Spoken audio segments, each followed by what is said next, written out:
Hi everyone, how are you today? I hope you guys doing well. Welcome back to my channel. I'm Putri Melisa Lubis with student number is A1B2190099. So in this occasion, I want to present about my Oracy in academic context assignment, which is making a report video about the articles that I read before, and this article was made by my lecturer. His name is Mr. Muklas Abrar. Okay, the title of this article is about international graduate classroom discussion engagement, challenges and solving strategies. The purpose of this article is to explore the classroom discussion engagement experiences, the challenges faced and strategies for their solution like international students.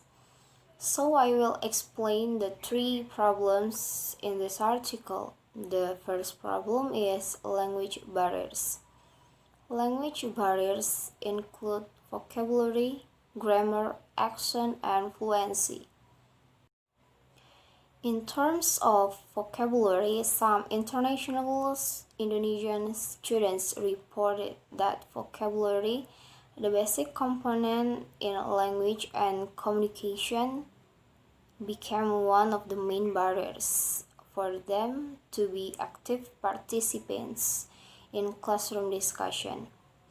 For example, one student said, "I have a limited vocabulary and sometimes I wonder which words to say."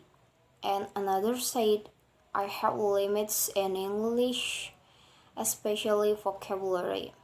So that example indicates that diction prevents participants from getting involved in the classroom discussion and sometimes makes them confused. For grammar, some other Indonesian students highlighted structure as an influencing factor to their oral participation.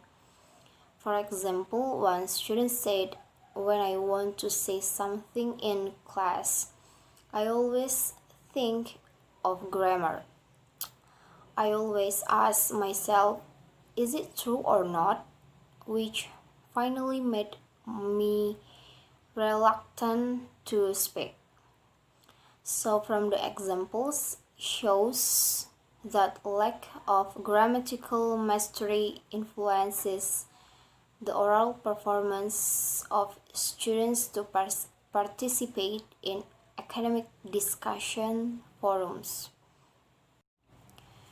For accents and fluency is another challenge of speaking to be adjusted by participants in their academic life, particularly in classroom discussion.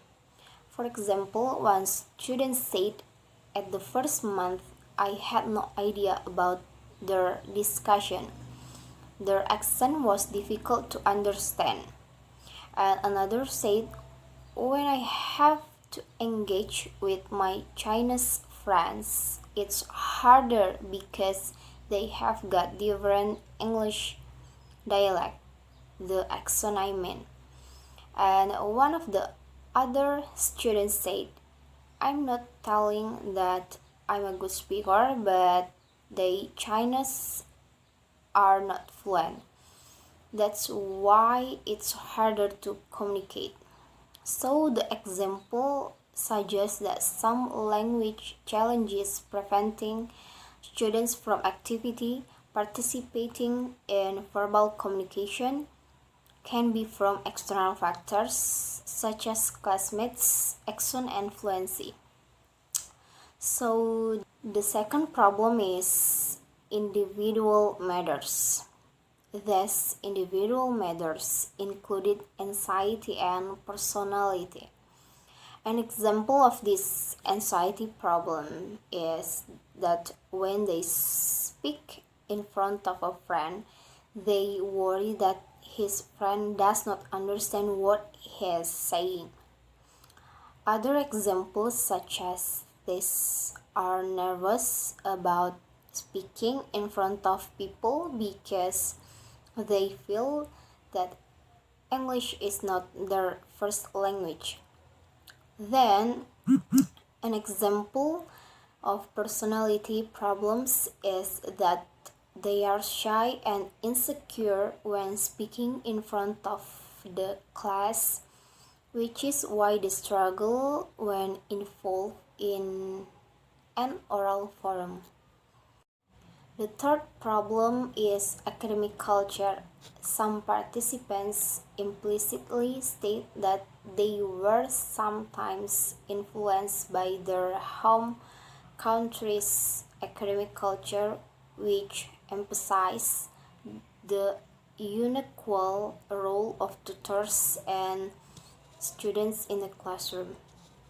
For example, in Indonesia, tutors are centers of learning and students only accept what the tutor says. But in Europe, students and tutors interact actively. This indicates that the home country academic culture potentially affects Indonesian students' speaking participation. And then this article also explains the solution to the problem. The first solution is verbal response. Utilizing verbal response, such as practicing the language and asking for clarification or repetition.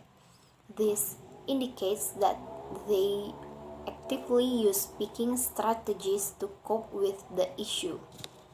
The second solution is using learning sources. The use of learning sources seems to be an alternative way for the participants to overcome their language difficulties.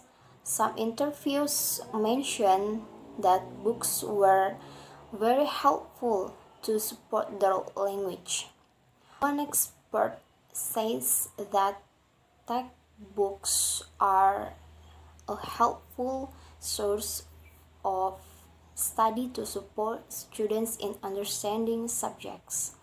Some others state that online applications assist them in having better performance in discussions. This indicates that technology plays an important role as a media to facilitate their learning process. The third solution is maintaining a positive motivation. Motivation refers to the extent to which the individual works or strives to learn the language because of a desire to do so and the satisfaction experienced in this activity. This means that motivation is an individual's desire to get a satisfactory result. In the learning context, a learner's motivation is very important as it is an influential factor to their success. Okay everyone, I guess that's all. Sorry for my mistakes. Enjoy the video. Don't forget to like and subscribe. Bye.